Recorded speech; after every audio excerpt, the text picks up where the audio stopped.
Fish 24. ЩØДРA, the working class.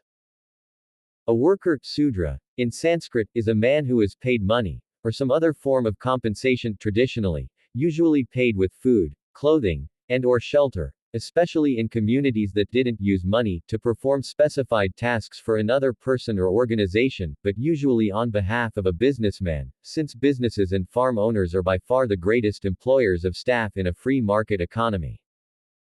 In my own case, I have employed several human beings to labor for my mission, in exchange for food, shelter, as well as copies of my hymnal. So, by definition, a democratically elected politician is actually a member of the working class, and not a member of the ruling class, since he receives a set wage from his employers, the tax-paying public. However, because politicians are literally stealing the occupation of a monarch, they cannot truly be classified as workers, but as criminals.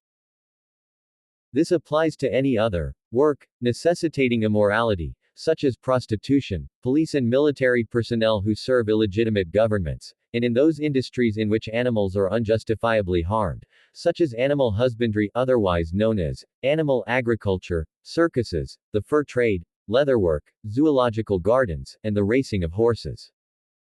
A true king, on the other hand, would never condescend to such behavior as being a politician.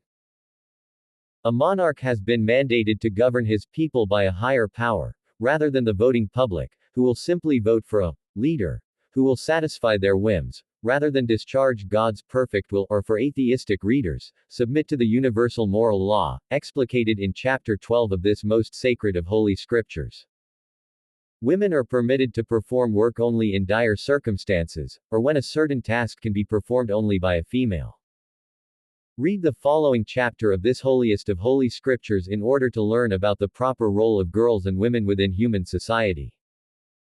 The essential role of a competent worker should be to follow the same process that all subordinates ought to follow with respect to their superiors, that being their masters and/or mistresses. That is to say, they should look at their master whilst conversing with him, carefully listen to what their master is positing, try to understand the said instruction, or else, request that their employer explain themselves in a more easily understandable manner, answer their master, e.g., "Yes, sir," or, "Okay, boss," and dutifully accomplish the tasks required of them. This procedure may be summarized by the following 5 steps. 1. Look. 2. Listen. 3. Learn.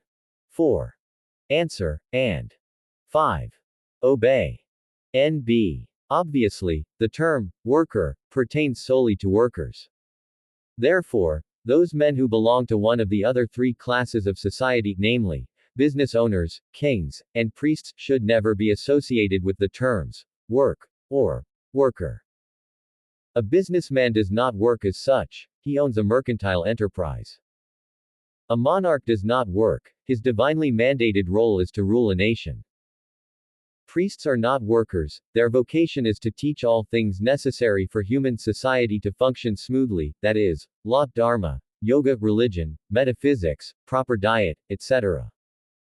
As mentioned in the first paragraph, work is an occupation that one performs purely in exchange for a set wage, either in cash or in kind.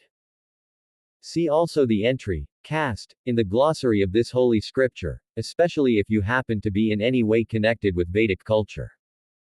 You shall not oppress a hired worker who is poor and needy, whether he is one of your brothers or one of the sojourners who are in your land within your towns.